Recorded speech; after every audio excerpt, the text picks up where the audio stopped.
And then at length his front's indomitable line forces the last passes of the ignorance. Well, this is the classical battle again. So through various passes, through the mountain regions, you have to go on, make advance, you see. Forcing the last passes of the ignorance, advancing beyond nature's last known bounds, reconnoitering the formidable unknown. So that is what happens. You have got the scouts in the night and they are seeing what is happening in the enemy camp. Reconnoitering, you see. The formidable unknown beyond the landmass of things visible. It mounts through a miraculous upper air till climbing the mute summit of the world, he stands upon the splendid peaks of God. Then you really try and stand on the bright peaks of God, you see. So this is what has happened. This is bound to happen for man. Oh man, he says, no. He has to struggle in all that thing. He has to go through the whole process. But then ultimately, he is going to stand upon the splendid peaks of God. There is no doubt about it. He is going to reach the sky from which he came. Therefore, naturally, in vain thou moan that such one must die. You have no business to die. This is battlefield. You have to accept it. You have to go through the process. And therefore, in vain thou moans that such one must die. Now, there is a little difficulty here. Narad has started first addressing to Ashwapati. Ashwapati had raised a query. He is a spirit ruled by outward nature. And in response to that, Narad is giving the answer. So, this would mean in that context that this is also being addressed to Ashwapati. In vain thou moans that Satyavan must die. Which would mean that it is Ashwapati who is mourning the death of Satyavan. Of course, it is not true. Ashwapati does not really mourn. You have to see the difference here. In vain thou mourn. It is his wife who is mourning, not Ashwapati. It is the queen who is angry with fate and she is not happy that Satyavan has to die. Of course not. She cannot be. So, when Narada is saying, in vain thou, this thou does not really apply to Ashwapati. It applies to the queen. In other words, Narada is making a transition from Ashwapati to the queen in the course of his talk. Why he is making a transition? Because he has already answered Ashwapati. That part is over. Then, as an extension of that, he is taking up the issue of, O soul, O man, O soul, O man. O soul, O man, that is for the queen. Here we got no. O soul, this is actually now pertaining to the queen. O man, this is pertaining to the queen, mental being, who is asking this question. So, as far as Ashwapati is concerned, he has already finished his answer by 112.30. By this time, he has already finished his answer. Now, what is happening here is man and soul, and therefore, in vain thou moans, thou, that man,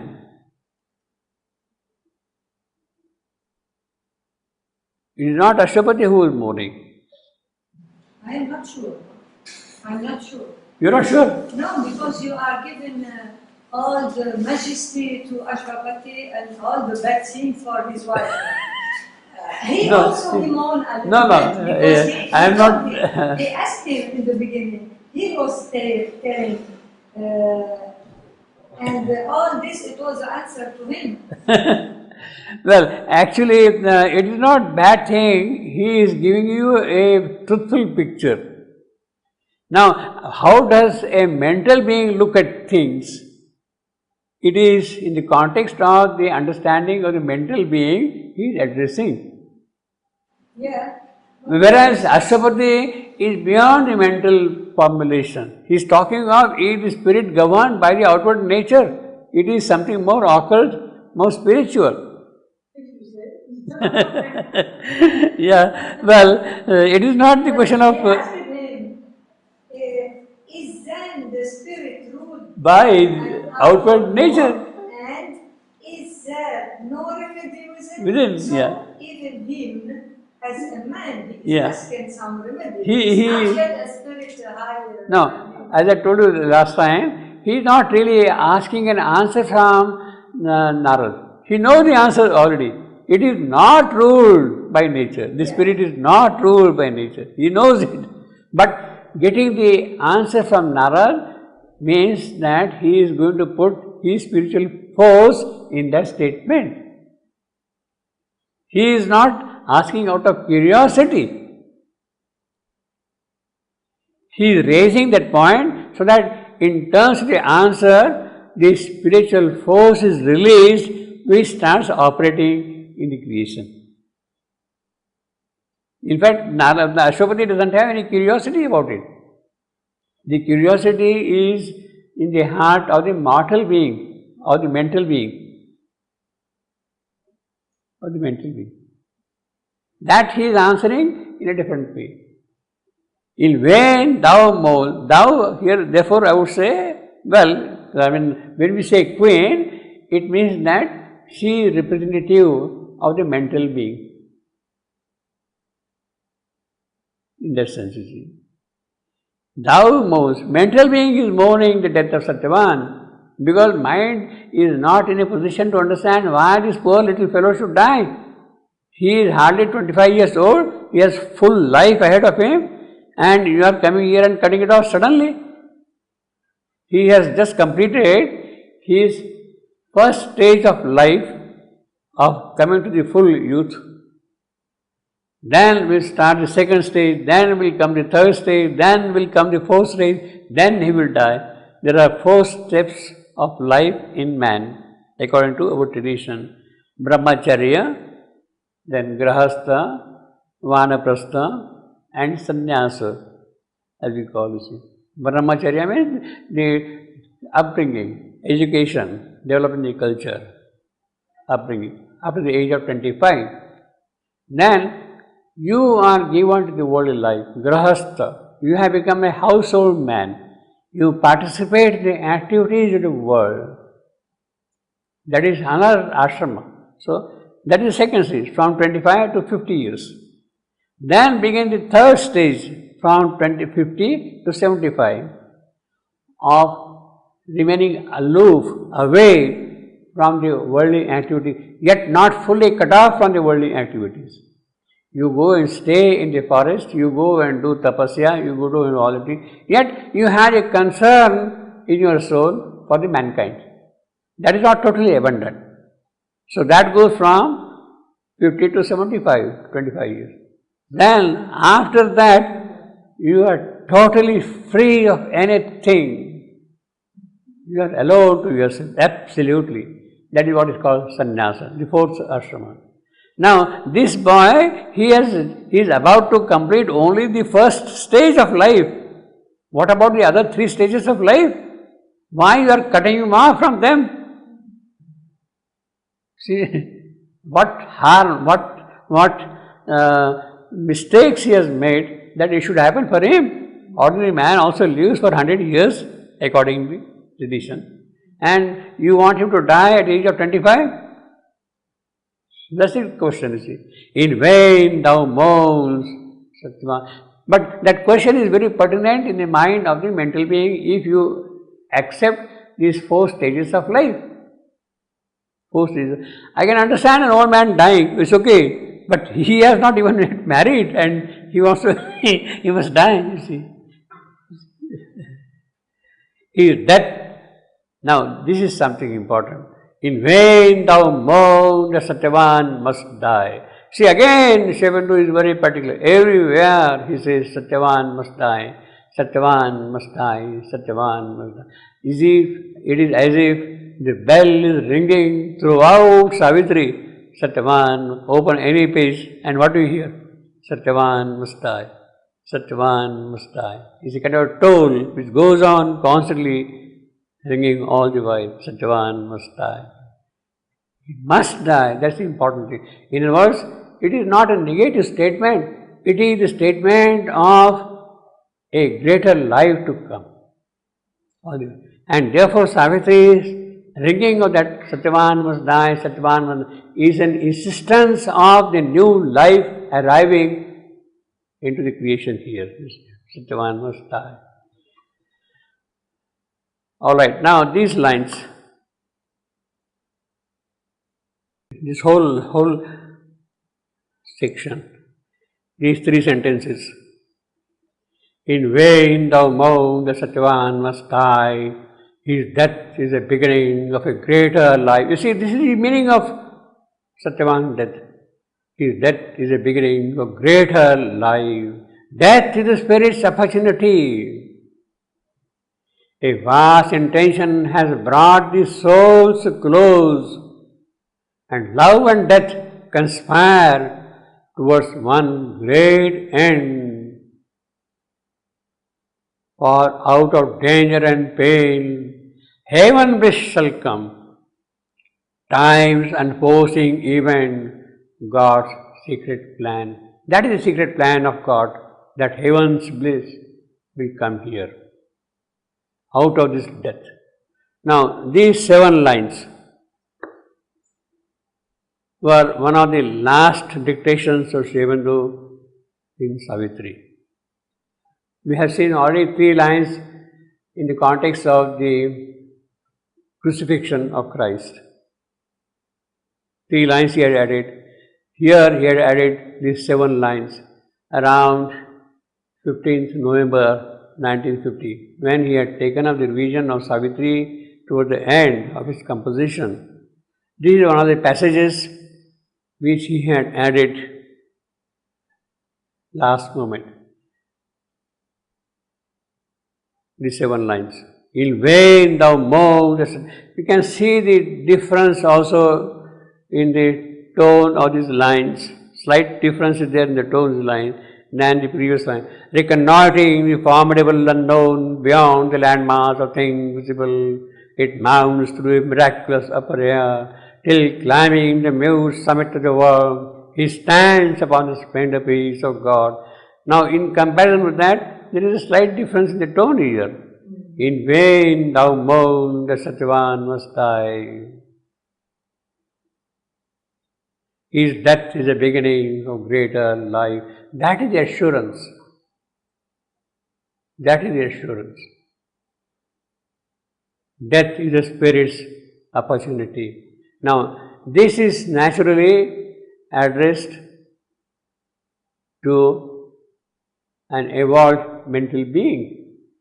That thou here is not just a queen, small little creature, but the fully evolved mental being. It is to him, it is addressed. His death is the beginning of greater life.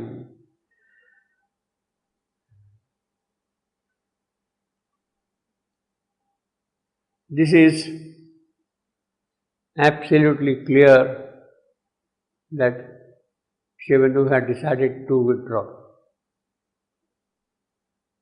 Absolutely.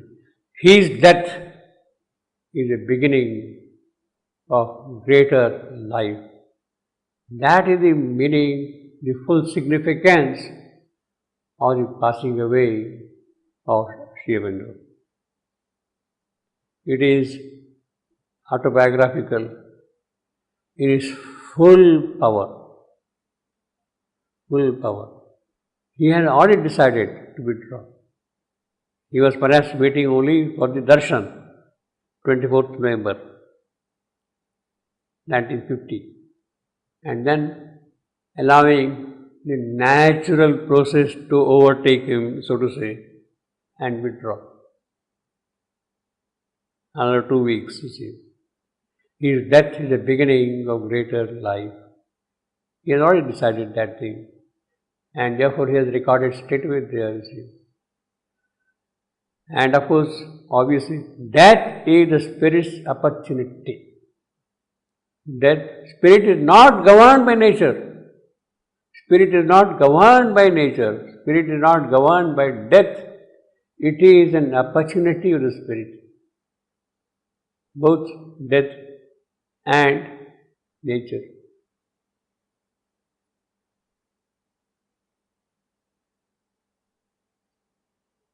Death is a spirit's opportunity. Now, obviously, from this point onward, a new beginning had begun. Shivananda withdraws and steps in the mother with her full divine dynamism to execute what for this death became necessary. That death is a mechanism, is a means to carry forward what is achieved through death. What is achieved through death, to carry it forward, that is her work. That is the spirit's opportunity. That is the spirit's opportunity. Actually,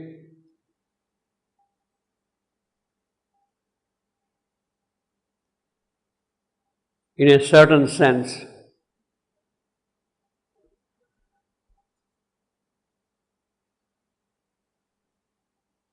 so to say, the physical presence of Sri Aurobindo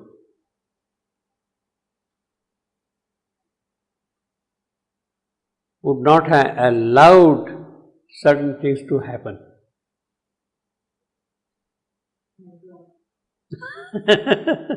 Pardon me? Like what? Like? Like what? Like what? Okay. Yeah. It's a very dangerous statement. See, the mother was saying in the agenda, she has said around 1961 that when Sri Aurobindo was present,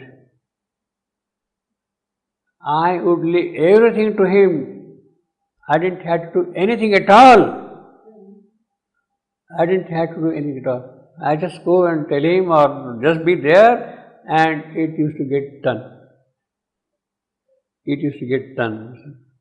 Now, it became a kind of a habit for the mother. And that habit had to be broken.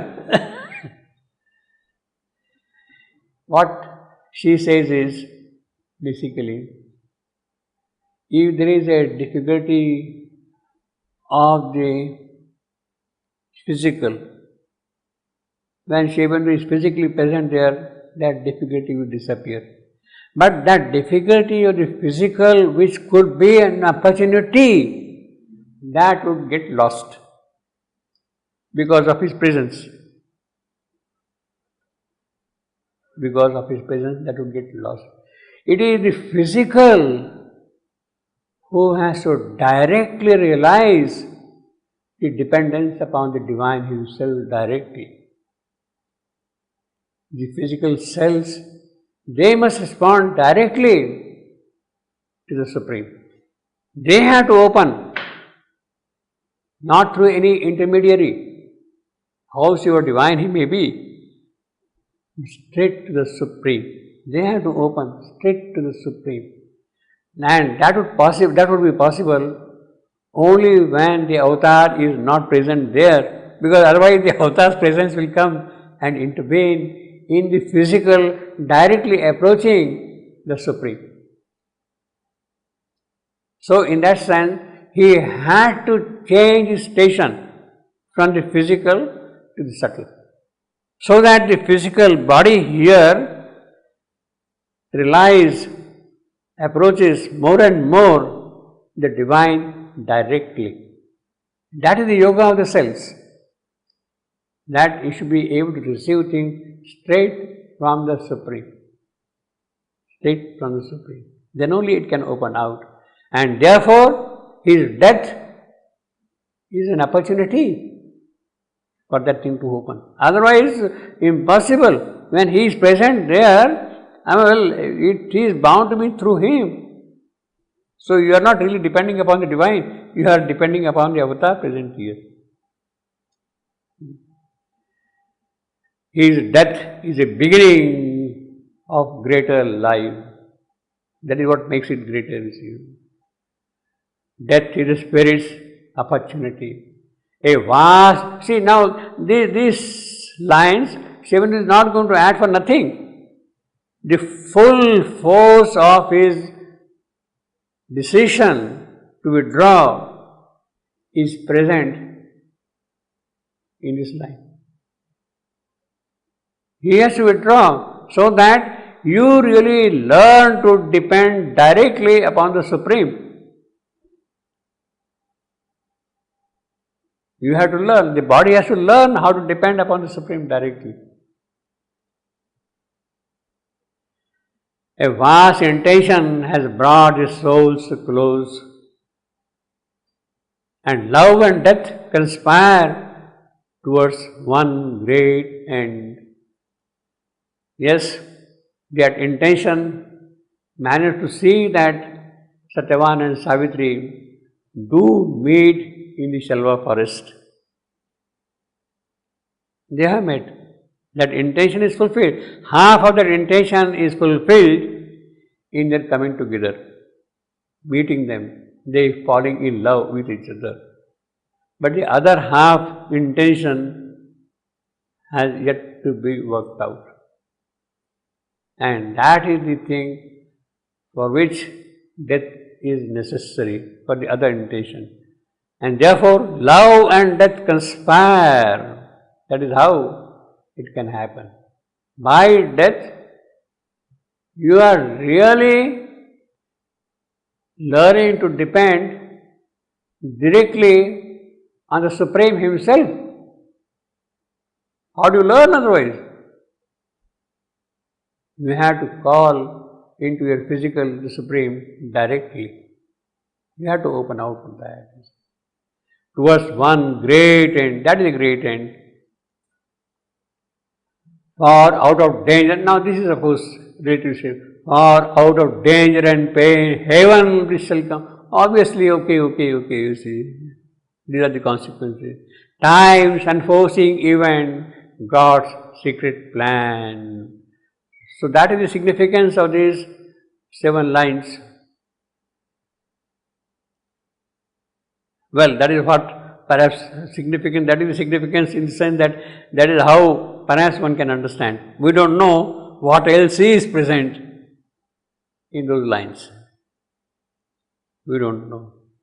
We have to still get the proper intuition to receive the full contents of these 7 lines. What it is, we don't know yet.